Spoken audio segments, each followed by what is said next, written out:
নিতাই মণ্ডল তেমন চটপটে লোক নন। কোথাও যেতে হলে তিনি তাই বড় বিব্রত হয়ে পড়েন।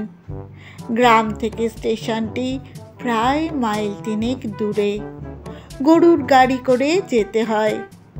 শহরে যাবার ট্রেনও মাত্র একটি, সকাল 8টায় ছেড়ে যায়। এইসব কারণে শহরে তার যাওয়াই হয় না বড় একটা। সকাল সকাল বাড়ি থেকে বেরোনো অসম্ভব তার পক্ষে। 6টার আগে ঘুমই ভাঙতে চায় না। উঠে পায়খানা সেরে হাত মুখ ধুতেই প্রায় 1 ঘন্টা বেরিয়ে যায়। একটি বড় নিমের দাঁতনকে চিবিয়ে ছিন্ন ভিন্ন না করলে তার তৃপ্তি হয় না।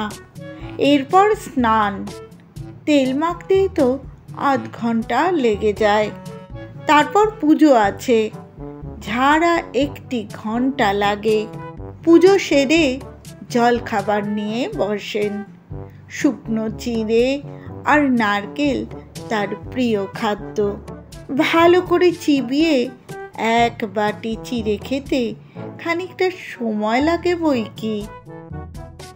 এরপর জামা কাপড় পরা আছে। কাপড়ের কাছা কোঁচা ঠিকই হতে চায় না সহজে। জামার বোতাম লাগাতেও সময় লাগে। দর্জি গর্তগুলো এমন ছোট ছোট করেছে যে বোতামগুলো ঢুকতেই চায় না। তারপর জুতো পরা, ফিতে বাঁধা, তারপর চুল আঁচড়ানো। মানে ভদ্রভাবে কোথাও বেরুতে গেলে এইসব অপরিহার্য। নিতাই চট করে গুছিয়ে নিতে পারেন না সব, দেরি হয়ে যায়। তিনি বলেন, মানুষ তো আর পাখি নয় যে ফুরুত করে উড়ে যাবে। এইসব হাঙ্গামার জন্যে বেরুতে চান না তিনি কোথাও। ট্রেন ফেল করে যে ওয়েটিং রুমে বসে থাকবেন সে ধাতেরও লোক তিনি নন। কোথায় বসে থাকবেন? ওই তেপান্তরের মাঠের মাঝখানে? এবার কিন্তু যেতেই হবে। একটা জরুরি মোকদ্দমা লেগেছে, না গিয়ে উপায় নেই।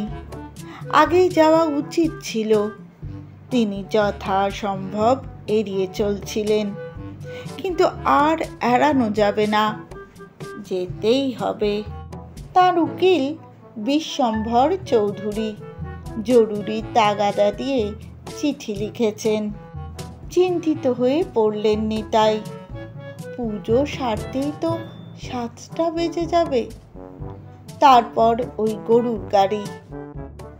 প্রথম দিন তো বাড়ি থেকে বেরোতেই সূর্য ঠাকুর শিমুল গাছের মাথায় উঠে পড়লেন, অর্থাৎ 8টা বেজে গেল। দ্বিতীয় দিন আর একটু সকাল সকাল বেরিয়ে গেলেন, কিন্তু গ্রাম ছাড়তে না ছাড়তেই হারু ঘোষের সঙ্গে দেখা। তিনি ওই 8টার ট্রেনে এসেছেন। সুতরাং সেই দিনও ট্রেন পাওয়ার আশা নেই, ফিরতেই হলো। নিতাই মণ্ডল গাড়ির বলদ দুটোর পানে এমনভাবে চাইলেন যেন যত দোষ তাদেরই। তৃতীয় দিন আর একটু ভোরে উঠলেন। এমনিভাবে চলতে লাগলো। ত্রৈলোক্য তরফদার বেশ চটপটে লোক। তার কাজ হাতে পায়ে লাগে না। কোনো কাজ ফেলে রাখা তার স্বভাব নয়। যা করতে হবে তা আগে থাকতেই করে নিশ্চিন্ত হয়ে বসে থাকতে চান তিনি। মনে করো বাড়িতে লোক খাওয়াতে হবে। সন্ধ্যা 8টার সময় নিমন্ত্রিত ভদ্রলোকেদের আসবার কথা। ত্রৈলোক্য তরফদার তাড়াহুড়ো করে 6টার মধ্যেই রান্না বান্না প্রস্তুত করিয়ে ফেলবেন। তার চরিত্রে হচ্ছে হবে বা গয়ঙ্গচ্ছ ভাব মোটেই নেই। তেমন লোক তিনি 2 চক্ষে দেখতে পারেন না। যা করতে হবে তা আগে থাকতেই চটপট সেরে সময় থাকলে দুদণ্ড না হয় গল্প করো, এই তাঁর আদর্শ। তাকেও ওই দিন ওই 8টার ট্রেন ধরতে হবে। যদিও নিতাই মণ্ডলের গ্রামে তার বাড়ি নয়, কিন্তু তার গ্রামও স্টেশন থেকে মাইল 2 দূরে। তিনি ঘড়িতে অ্যালার্ম দিয়ে শুলেন। বাইক আছে, সুতরাং ভয় নেই।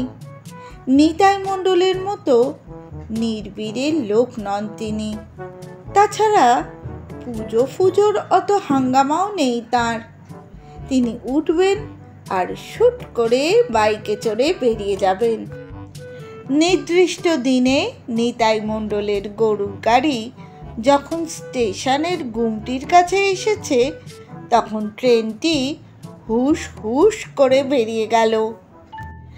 নিতাই অসহায়ভাবে চেয়ে রইলেন। তারপর ধৈর্যচ্যুতি ঘটল তার। মুখে তুবড়ি ছুটতে লাগলো। গাড়োয়ানটাকে গাল দিতে লাগলেন।